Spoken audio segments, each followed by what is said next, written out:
Radius को double कर दे तो कितना दूध बहेगा? क्यों एक बार में ही पढ़ के मान ले हम किताबों में लिखा। हेलो बच्चों, कैसे हो आप सब। पिछली वीडियो में हमने सीबीएसई सैम्पल पेपर जो था उसके केस स्टडी बेस्ड क्वेश्चन के बारे में आपको बताया था। हमने क्वेश्चन नंबर 17 उसमें किया था। अब हम क्वेश्चन नंबर 18 करेंगे उसका। देखो फिगर में आपको दिख रहा है, क्वेश्चन नंबर 18 कह रहा है कि class 10th students of secondary school in Krishna Nagar have been allotted a rectangular plot. एक रेक्टेंगुलर प्लॉट उन्हें अलॉट कर दिया गया 10th के बच्चों को गार्डनिंग एक्टिविटी करने के लिए, और उसमें गुलमोहर के प्लांट आपको लगाने हैं 1 मीटर के डिस्टेंस पे सारे के सारे। There is a triangular grass lawn, और बीच में एक ऐसा ये ट्राइंगल जैसा PQR ऐसा घास का लॉन छोड़ देना है। The students are to sow seeds of flowering plants on the remaining area of plot। जो प्लॉट का बाकी एरिया है उस पे फ्लावर के प्लांट लगाने हैं। तो बच्चों आप समझ ही गए होंगे इस क्वेश्चन को फिगर को देखकर कि ये क्वेश्चन आपका चैप्टर 7 कोऑर्डिनेट ज्योमेट्री से लिया गया है। अब ये कह रहा है कि इस केस स्टडी के बेस्ड कुछ क्वेश्चन इसने दिए हुए हैं, 5 पार्ट्स इसमें गिवन है, आपको कोई 4 करने हैं 1-1 मार्क के। तो फर्स्ट क्वेश्चन को इसने कहा है considering A as origin what are the coordinates of A. अगर ए आपका ओरिजिन हो, ए आपका मूल बिंदु हो, तो ए के निर्देशांक क्या होंगे। तो आप जानते हैं कि मूल बिंदु के निर्देशांक क्या होते हैं 0 0।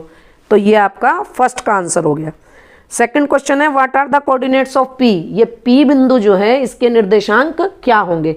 तो आप सीधा सीधा सिंपल देखिए पी बिंदु को, यहां से मैंने ज्वाइन किया x एक्सिस से, तो x की वैल्यू हो गई 4, इधर ज्वाइन किया तो 6, तो P के आपके निर्देशांक हो गए 4 और 6। थर्ड पार्ट है आपका बच्चों what are the coordinates of R। अब आप देखेंगे R के कोऑर्डिनेट्स क्या हैं, तो वही प्रोसेस कि R को नीचे ज्वाइन किया तो x एक्सिस पे 6 आया, और यहां इसको ज्वाइन करेंगे तो 5 आएगा। तो R के कोऑर्डिनेट आपके हो गए 6 और 5। नेक्स्ट पॉइंट है बच्चों what are the coordinates of D।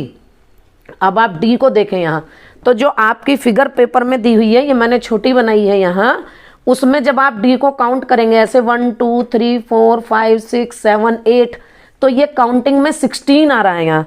और आपको ये पता है कि x अक्ष पर जब कोई बिंदु होता है तो उसका y कोऑर्डिनेट 0 होता है। तो जब आपने यहाँ से काउंट किया तो वो 16 आया, तो D के कोऑर्डिनेट हो गए 16,0।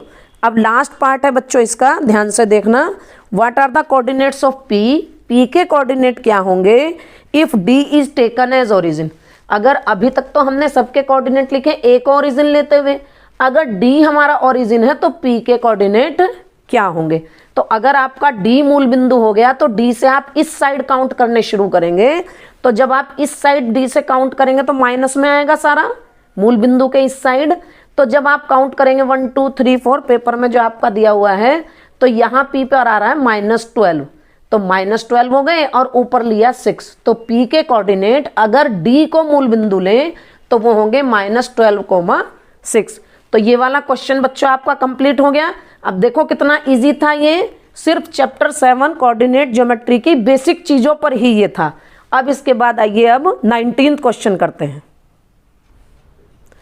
अब बच्चों क्वेश्चन नंबर 19 देखते हैं। ये भी आपका केस स्टडी वाला क्वेश्चन है।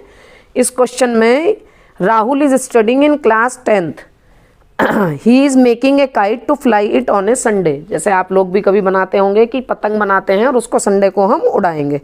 अब जब वो पतंग बना रहा है, क्योंकि उसका फेवरेट सब्जेक्ट मैथ्स है, तो पतंग बनाते बनाते उसके दिमाग में कुछ क्वेश्चंस आ रहे हैं। तो फर्स्ट क्वेश्चन है इसमें बच्चों, आपको दिख रहा होगा ट्राइंगल से रिलेटेड है ये क्वेश्चन।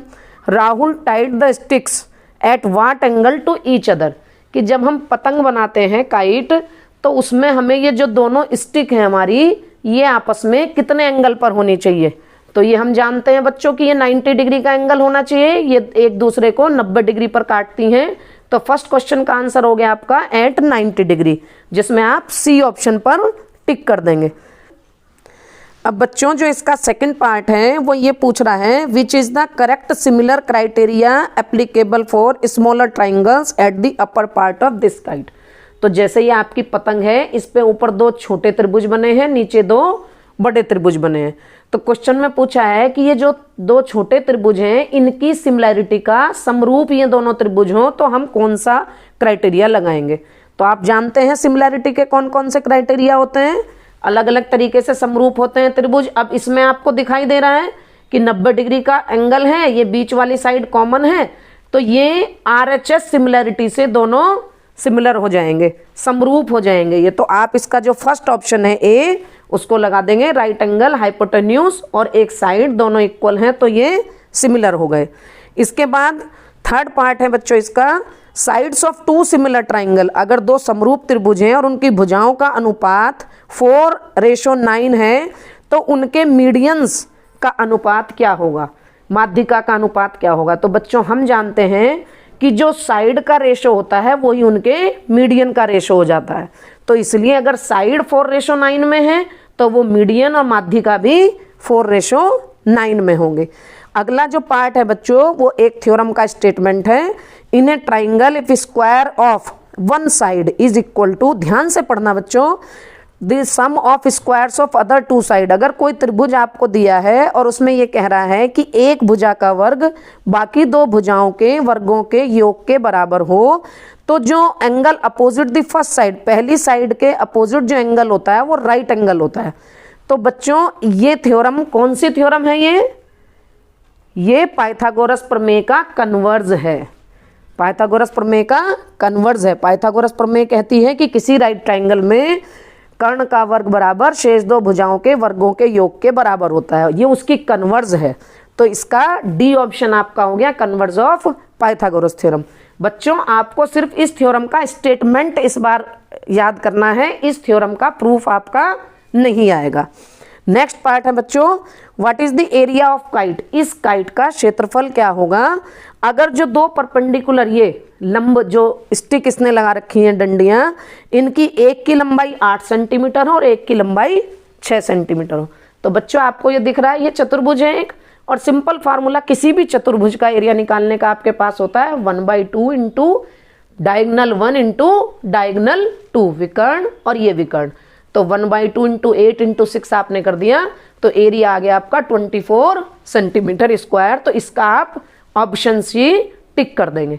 तो बच्चों आपने देखा केस स्टडी वाले क्वेश्चंस जो हैं वो बहुत आसान हो जाएंगे और आप उनको इजीली सॉल्व करके मार्क्स स्कोर कर सकते हैं।